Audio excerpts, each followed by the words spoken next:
최종 학력이 석사 혹은 박사, 그런데 평균 연봉이 1,188만 원, 월급은 99만 원인 직업. 네, 바로 대학의 시간 강사들 얘기입니다. 이런 시간 강사들 처우 개선을 위해서 오는 8월이면 개정된 강사법이 시행이 됩니다. 그런데 대학마다 분위기가 심상치가 않죠. 도내선 경상대학교 강사들이 지난달부터 천막농성에 들어갔는데요. 강사법 앞에 무력한 시간 강사의 현실, 오늘 자세히 이야기 나눠보도록 하겠습니다. 오늘 두 번째 감시 리스트, 강사 잡는 강사법입니다. 네, 오늘 이야기 자세히 나눠보기 위해서요. 특별 감시자 한 분 모셨습니다. 소개해드리죠. 한국 비정규 교수노조 경상대 분회 노사협 김대엽 위원 함께합니다. 안녕하세요. 네, 반갑습니다. 이름은 이렇게 길지만 어쨌든 강사시고 네네. 대학교에서 교수님이라고 불리시는 네, 맞습니다. 네, 분이십니다. 천막농성 3주차라고 들었습니다. 네. 어떤가요, 분위기가? 저희도 황당합니다. 왜냐하면은 그 한교조 경상대 분회가 만들어진 게 작년 여름이었습니다. 그래서 지금 만 1년이 안 됐는데 네. 이게 이제 강사법 시행이 이제 8월 1일부터 시행되니까 그 부분에 있어서 학교와 쟁점 부분에 대해서 평행선을 걷는 부분이 있기 때문에 네. 11차례의 협상을 진행을 해왔고 그럼에도 불구하고 그 평행선이 유지가 됨에 따라서 경남 그 지방노동위원회에 조정 신청을 했고 안타깝게도 지금 결렬이 됐습니다. 6월 13일에 파업 결의대회를 개최하고 무기한 철학 농성으로 들어갔습니다. 근데 쟁점 부분이 간단하게 말하면 두 가지입니다. 고용 안정과 네. 임금 두 가지 부분입니다. 강사의 철야 농성이라 참 대학에서는 그동안 좀 볼 수 없었던 낯선 풍경은 맞는 것 같습니다. 그렇다면 좀 자세히 알아보죠. 강사법 시행을 앞두고 뭐가 문제인 건지 강사와 학교 그리고 학생들의 입장을 다 들어보겠습니다. 진주 경상대학교에는 417명의 강사가 있습니다. 대학 수업의 한 축을 담당해온 강사들은 열악한 처우 개선을 요구하고 있습니다. 교원의 신분뿐만 아니라 교원으로서 어떤 제대로 된 대우, 퇴직금이라든지 또는 뭐 4대 보험 가입이라든지 이런 것들이 보장이 되어야 된다고 생각합니다. 기존에 있는 강사들이 대량 해고가 될 가능성이 큽니다. 교양 강좌를 축소하고 강의에 대한 구조조정을 인위적으로 대학은 본부 지도를 해왔습니다. 강좌 수를 한 학기 한 500시간 정도 강좌 수를 줄였습니다. 수업이 줄어든 강사들은 불안감을 감출 수 없는데요. 10년 동안 문제없이 학생들을 잘 가르치고 있다는 부분이지 않습니까? 그러면 이것보다 더 공정한 심사가 어디 있습니까? 잘하고 있는 사람들을 이걸 내몰려는 수작으로 공개 채용하는 거지 잘하고 있는데. 강사들의 주장은 과도한 것일까요? 학교의 입장을 들어봤습니다. 강사법에 따른 강사의 대량 해고는 발생하지 않습니다. 2019년도 2학기의 수요 조사 결과도 보면은 2018년과 별 차이는 없습니다. 지금까지의 그 강사로 외에 방학축 임금이라든가 아니면 퇴직금 부분에서 재정적인 부담이 더 발생합니다. 이 부분은 대학의 해결로 해결하기는 힘들고요. 공개 채용 방식으로 바뀌기 때문에 대학에서는 단지 이제 그 채용의 공정성이나 투명성이 유지될 수 있도록 제도를 정비를 해야 될 것이고요. 강사분들의 경우에는 기존과 달리 이제 공개 채용이라는 하나의 더 방식이 하나의 더 절차가 있기 때문에 그런 부분에 대한 준비는 또 별도로 해야 되겠죠. 학생들도 양쪽의 의견을 지켜보고 있습니다. 학교 측에서는 돈이 없다고 그런 식으로 하시는데 그냥 뭐 다른 데 돈을 쓰는 것보다는 강사님들한테 좀 지원을 해주는 게 좋지 않을까 싶습니다. 기본적인 생활 정도는 가능하게 이렇게 돼야 하지 않나 생각합니다. 강사분들 일이 투잡, 쓰리잡에서 좀 줄다 보니까 저희한테 집중이 될 수도 있고 이제 아무래도 그럼 수업 질이 좀 더 향상되거나 한다는 걸 좀 기대할 수 있을 것 같은데요. 네, 그 강사법 개정 논의는 사실 오래전부터 있어 왔는데요. 작년에 국회를 통과했습니다. 우선 개정된 강사법 내용부터 짚어볼까요? 네, 그 강사법이 개정이 된 계기가 있는데요. 2010년 조선대에서 이제 시간 강사로 근무하시던 고 서정민 박사가 이제 여러 가지 뭐 불합리한 관행들을 좀 폭로를 하면서 스스로 이제 목숨을 끊게 됐습니다. 이제 뭐 특히 이제 학교에서 계시는 분들 같은 경우에는 본인의 지도 교수가 우리 흔히 얘기해서 생사 여탈권을 쥐고 있다라고 하죠. 이제 학위를 받을 때부터 뭐 논문 심사를 하고 그리고 이제 그 어떤 경우에는 이제 강의 배정이라든지 연구 실적 이런 부분에 있어서 이제 사실 학교에서 이제 교수의 권한은 아주 막강하다라고 볼 수 있는데요. 그러다 보니까 이제 고 서정민 박사 같은 경우에 논문 대필이라든지 그리고 교수 자리가 좀 그 거래되는 이런 상황에 대해서 굉장히 좀 울분을 느꼈던 것 같고요. 이제 이런 고 서정민 박사의 이제 그 사건을 계기로 강사법, 이 고등교육법이죠. 이제 개정이 됐습니다. 이 강사들이 학교에서 교수라는 칭호를 받기는 하지만 교원으로는 인정을 받지를 못했었습니다. 그러니까 이런 신분에 대해서 일단 교원으로 인정을 해주고 그리고 임용 기간은 1년을 보장을 해주고 그리고 3년마다 이제 재임용 심사를 거쳐서 이제 안정적으로 강의를 할 수 있게끔 그렇게 최소한 3년은 보장을 해준다라는 거죠. 이제 그렇게 하고 이제 공개 채용을 하고 그리고 뭐 방학 중에도 이제 방학 중에는 기본적으로 학교 이제 계절 학기가 있지 않습니까? 그 계절 학기를 뭐 포함을 해서 이제 임금을 지급을 해주고 그리고 이제 4대 보험도 적용을 하도록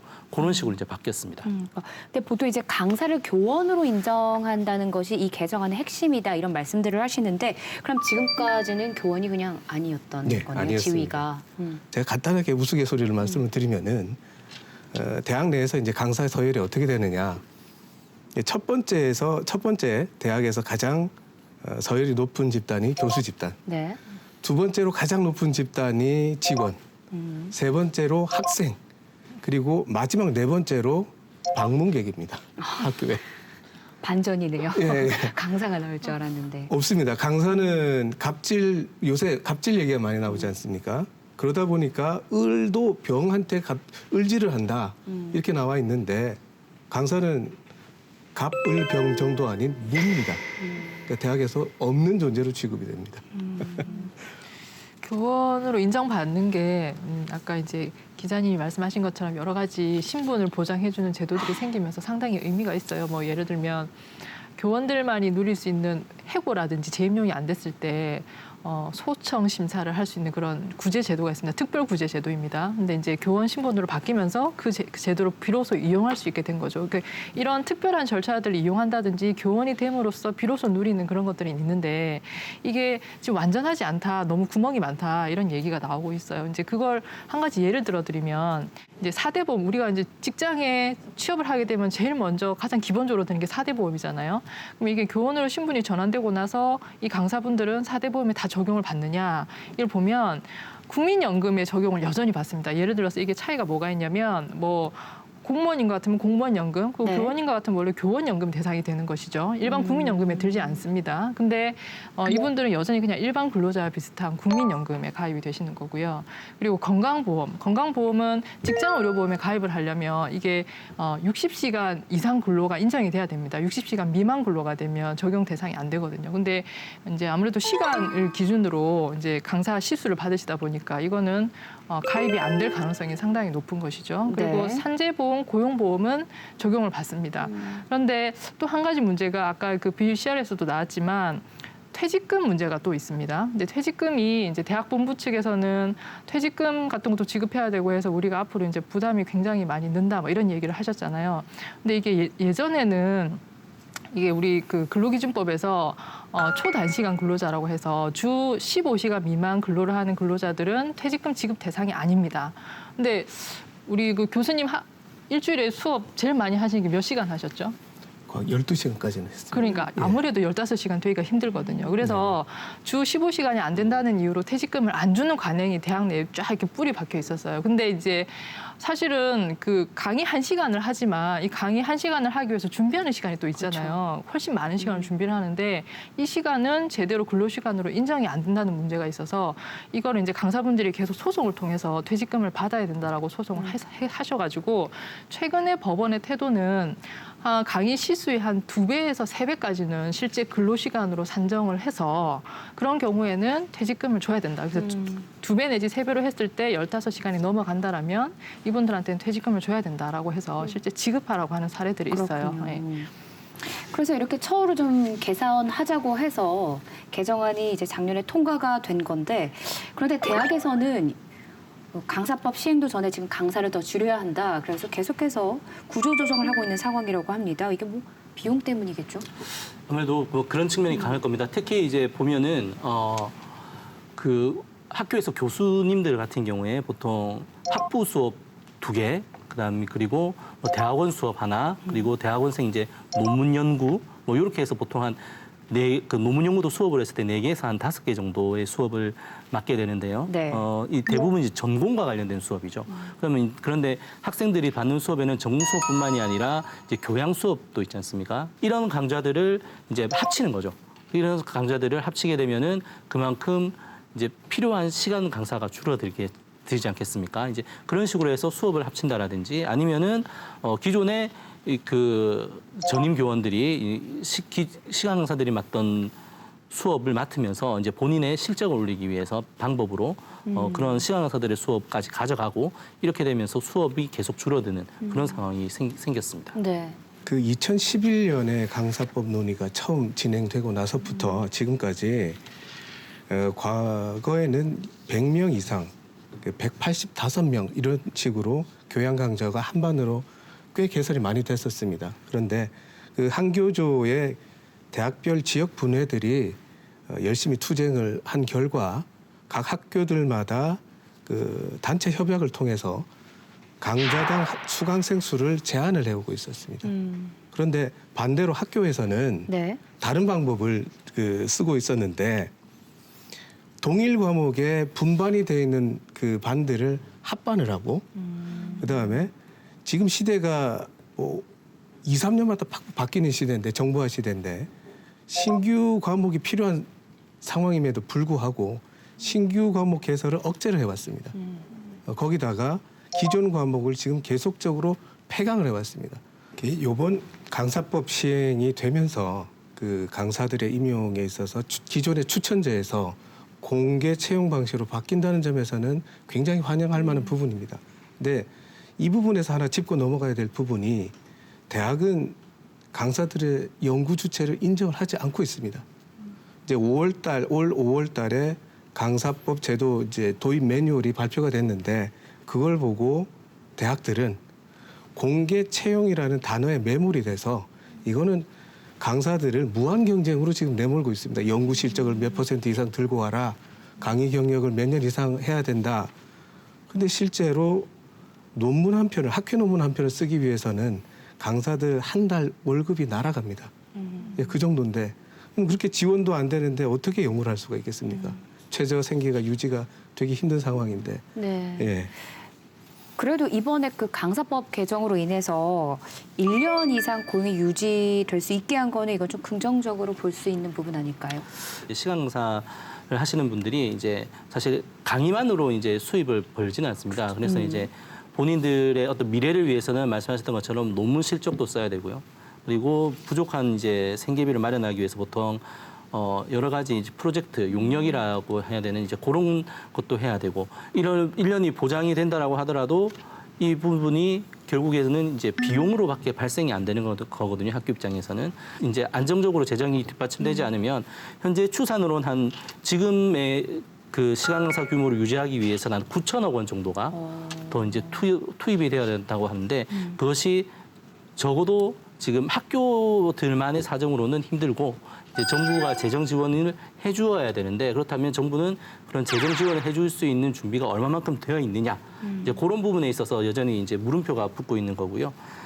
그래서 2018년 같은 경우에 이제 그 한 14,000여 명이 이제 일자리를 잃었다고 하고요. 대구대 같은 경우에는 한 200여 명이 사실상 해고되는 그런 처지에 놓였었다고 합니다. 네.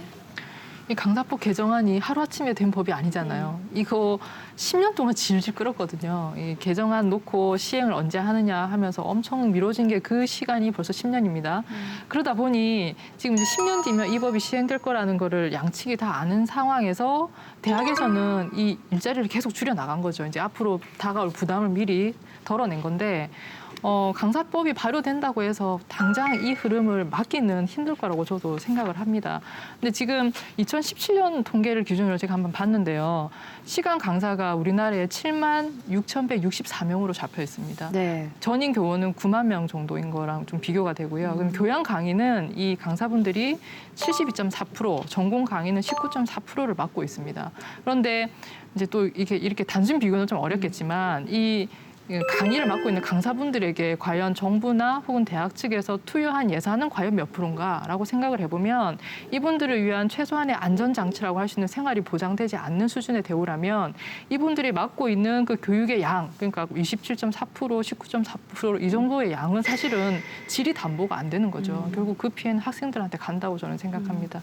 근데 이번 개정된 법을 보면 고용을 어느 정도 안정화하겠다, 지위를 확보하겠다 이런 면은 보이는데 강의료에 대한 얘기는 별로 없는 것 같아요. 이제 경남 지역만 하더라도 이제 국립대 같은 경우에는 시간에 한 8만 원에서 9만 원, 그래서 네. 사립대는 4만 원에서 5만 원 선이라고 하거든요. 그래서 뭐 최저임금하고 비교해 보면 이제 많이 높지만 아까 말씀드렸던 것처럼 이렇게 그 제대로 강의료가 책정이 되지 않아서 이제 시간 강사들이 여러 가지 강의를 뛸 수밖에 없는 상황이라고 하면은 강의는 점점 부실해질 수밖에 없는 그런 상황이 됩니다. 네. 그런 생각이 듭니다. 저희가 감시자들을 지금까지 쭉 방송을 해오면서 뭐 사회의 여러 부조리들을 날카롭게 지적했던 교수님들이나 박사님들도 이 자리에서 많이 뵀었는데 이 대학 내부의 이 문제를 몰랐을 리가 없는데 왜 이게 이렇게 해결하지 못했을까? 논의하지 않았을까? 이런 아쉬움이 들어요. 대학 내부 구성원이나 뭐 교수 사회에서 당연히 몰랐을 리가 없습니다. 특히 네. 대부분의 교수님들은 과거에 본인 또 시간 강사를 했던 경험도 있으실 거고요. 네. 그런데 이제 물론 제 개인적인 생각입니다만 과거에는 이런 고달픈 시간 강사 생활을 하다가 전임 교원으로 갈 수 있는 그 사다리가 보장이 돼 있었지 않습니까? 그리고 그래서 그 시간이 지나면 뭐 어느 정도 대우를 받는 게 보장된 상황에서는 이런 이제 부적절한 대우들을 다 묵인할 수가 있었던 거죠. 그런데 지금은 그 사다리가 없어졌고 사실은 교수 사회와 강사 사회가 어느 정도 이제 구분이 되는 상황에서는 결국은 교수 사회가 이 강사분들의 처우에 대해서 과거에 내가 강사를 했던 경험을 가지고 우호적으로 또는 호혜적으로 먼저 말해주길 기대할 수는 없게 돼버린 거죠. 이제는 어떻게 보면 강사분들이 스스로 알아서 자기 권리를 얘기할 수밖에 없는 상황이 된 거고 후에 내가 전임 교원이 돼서 이것을 다 보상받으리라는 보장도 없는 상황이 된 거니까 당연히 지금 이 시간 강사분들의 직업을 하나의 직업군으로 제대로 인정을 하면서 거기에 맞는 보장을 받아야 된다는 식으로 논의가 갈 수밖에 없는 어떻게 보면 대학 내부의 어떤 교원이 되는 구조가 이런 상황을 만든 게 아닌가 하는 생각이 들어요. 네. 이제 학교는 이제 이런 상황을 어떻게 보면 이용을 해서 이제 필요한 이제 강사 수요를 이제 그 계속 채워왔던 거예요. 였겠죠. 이제 그런데 과연 학교가 정말 돈이 없을까? 아까 얘기했던 것처럼 이제 뭐 수업을 줄이고 이렇게 하면서 이제 수백 명이 듣는 강의를 만든다든지 이렇게 하면서 그 수백 명이 내는 등록금을 다 어디로 가는지 네. 뭐 그런 것들에 대해서는 이제 물음표가 붙을 수밖에 없고요. 한편으로는 이제 정부 같은 경우도 아까 얘기하셨지만 이 거의 10년 가까운 시간을 이렇게 끌고 오면서 충분히 예측 가능한 이제 결과라고 보여지거든요. 근데 이런 부분들에 대해서 그동안 손 놓고 있지 않았던가라는 부분에 대해서는 분명히 좀 비판받을 지점이 있다고 봅니다. 네. 이제 8월 1일이면 강사법이 시행이 됩니다. 날짜가 얼마 남지 않았는데 이 중요한 이 시기에 마지막으로 하고 싶은 말씀이 있으시다면요. 네, 이 정부가 이 문제를 보면서 좀 아주 포괄적으로 봐야 되는데 이런 딜레마가 있습니다. 이 강사법은 이렇게 해놓고요. 고등교육법에 보면 어떻게 되냐면 전임 교원 비율을 계속 높이도록 하고 있습니다. 그래서 지금 경남대학도 그렇고 전임 교원 비율이 상당히 높습니다. 이 속도로 가면은 전임 교원 비율은 전년도보다 계속 높이도록 되어 있습니다. 만일 그걸 낮추게 되면은 제재가 따릅니다. 그러다 보니까 뭐 대학들은 제대로 된 대학들은 계속 전임 교원 비율을 높입니다. 이게 무슨 이야기냐면요. 어느 순간에 100% 가까이 가거나 90% 가까이 갈 겁니다. 그러다 보면은 시간 강사를 쓸 이유가 없는 거죠. 그런데 시간 강사라는 것은 이게 뭐냐면은 학문 후속 세대라고 합니다. 어떤 우리가 매년 박사가 굉장히 많이 나와 배출되고 있습니다. 새로운 시대가 나오고 있죠. 이분들이 강단에서 가르치면서 후배들을 가르치고 또 자기 학문의 영향을 높일 기회도 있어야 되겠죠. 그렇다면은 이 고등교육법에 무조건 그 대학의 전임 비율은 일정 부분 이상이면은 그 다음부터는 그 학문 후속 세대가 네. 말하자면 시간 강사가 충분히 보장을 받고 일을 할 수 있도록 또 하나는 이 대학만을 비난할 수 없는 게요. 지금 대학 입시 정원이 얼마냐면 49만 명입니다. 그런데 지난 6월 달에 모의 평가를 받았던 고등학생 수가 54만 명인데요. 계속 5만 명씩 줄고 있습니다. 이래 되면은 2021년이 되면은 약 30여 개의 대학이 정원미달로 문을 닫아야 됩니다. 근데 이런 상황에서 대학 보고 재정 부담을 자꾸 하라고 하기는 어려운 상황인데 대학 교육에 대한 혁신이 필요하고요. 아까 말한 그런 학문 후속 세대를 위한 정부의 배려, 고등교육법의 어떤 일정한 비율을 보장해 준다든가. 그러면 대학 측에서는 어떤 얘기를 하나 한번 찾아봤거든요. 그러니까 그 인건비 부담이 크다 적다 이런 논란이 좀 있는데 실제 대학에서 고정비를 빼고 나서 유동적으로 쓸 수 있는 자금은 전체 수입의 한 5% 정도라고 하고 거기서 지금 이 강사법 시행으로 증가되는 인건비가 한 1%라고 해요. 그러면 5%에서 1%면 거의 20%니까 이게 적은 금액은 아니다라고 얘기를 하고 또 이제 우리 또 대학 얘기하면 대학에 너무 많은 돈을 쓰지도 않고 적립을 해놓고 있다. 그러면서 돈이 없다라고 한다. 이런 비판도 하는데 이게 수도권에 한 10개 대학에 거의 집중된 얘기고 지방대들은 또 그렇지도 않다는 그런 기사를 봤습니다. 그래서 결국은 이거는 또 어떻게 보면 재정을 어떻게 마련할 것이냐 하는 문제로 귀결될 수밖에 없는데 결국 세 가지 중에 하나를 선택해야 되는 문제 아니겠어요? 그러니까 학생들이 수업료를 더 부담을 하든지 아니면 국가에서 교육 재정을 늘리든지 아니면 기존의 교수님들이 좀 양보를 해가지고 인건비를 좀 깎든지 해서 같이 연대를 하는 방식이 있는데 이 세 가지 중에서 아마 제일 거부감이 없으신 부분이 시청자분들도 마찬가지겠지만 국가가 공적 자금을 투입해라 이걸 겁니다. 네. 그러면 결국 대학 교육이 물론 의무 교육은 아닙니다만 공적 기능에 대해서는 이론이 없을 것이고요. 그렇다면 OECD 수준으로 계속적으로 좀 우리가 교육 재정을 늘리는 수밖에 없다라고 좀 말씀을 드리고 싶고 아울러 공적 자금이 투입되면 그에 맞게 사립대들은 경영을 좀 투명화해가지고 투입되는 자금에 대해서 국민적 저항이 없도록 또 네. 그런 발맞춰서 개정도 필요하다고 생각합니다. 네. 저는 이렇게 얘기를 합니다. 대한민국이 6.25 전쟁 이후에 이 정도로 발전할 수 있었던 근본적인 이유는 교육이라고 생각합니다. 그리고 그 교육이 바로 서기 위해서는 학문이 발전돼야 되고 학생들의 학습권이 보장되고 신장되어야 합니다. 강사 집단은 학문 발전을 위해서 전임 교원과 건전한 긴장 관계, 건전한 경쟁 관계를 가질 수 있는 유일한 학문 주체입니다. 게다가 대학 교육 시스템을 혁신시킬 수 있는 내부 주체입니다. 비단 시간 강사의 생존권 문제뿐만 아니라 앞으로의 대학 발전 방향이 어떤 식으로 나가느냐 지켜보고 또 지켜보고 투쟁할 것입니다. 많은 지지와 성원 부탁드리겠습니다. 네. 지방시라고 불리죠. 유명한 명품 브랜드가 아니라 지방대 시간 강사를 줄여서 부르는 말입니다. 공부가 좋고 가르치는 게 좋아서 대학 강단에 남았지만 결국 대학을 떠날 수밖에 없는 강사들의 팍팍한 현실, 이제는 바뀌길 저희도 기대하고 또 지켜보도록 하겠습니다.